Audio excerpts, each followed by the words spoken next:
Точно за 1 месец од сега грипот ќе го зададе завршниот удар и ќе биде најопасен, предупредува доктор Злате Мехмедовиќ. Значи, постои една традиционална крива на движење на случаите, односно на зголемување и намалување на случаите со грип.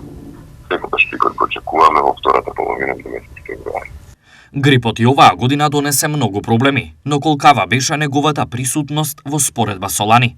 Во однос на лани, а и во однос на претходните 14 години можеме да видиме дека се намалени бројките на случаи на грип или болести кои што наликуваат на грипот како што ние ги лекуваме, така да во однос на, како што кажа, претходниот период, претходните години, гледаме намалена активност на вирусот на грип или на останатите вируси кои што предизвикуваат респираторни проблеми во текот на грип. Сезонскиот грип е очекуван проблем, а негова превентива е вакцинирањето. Не. А како се справувате со настинките? Добро сега за сега. А како се лекувате? Так, со апченца. На лекари идеме, дадат ми апченца и тоа.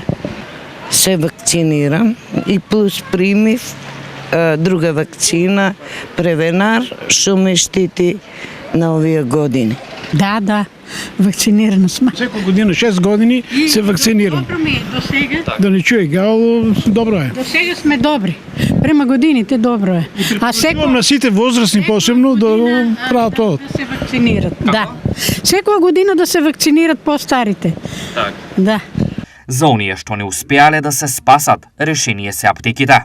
Лекови кои најмногу се бараат се антипиретици лекови против температура, Тайлол ход кесички, кафетин колт, макс кесички, фервекс кесички, сето тоа се лекови кои влијаат да се сопре кашлицата, да престане носот да тече, да престанат да солзат очите.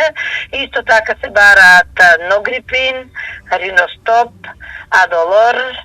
Препораките за сите и понатамо остануваат исти, а тоа е дека најдобар спас од грипот се проветрени простории, изолација од болни, внесување на здрава храна, конзумација на повеќе витамини и зголемена физичка активност.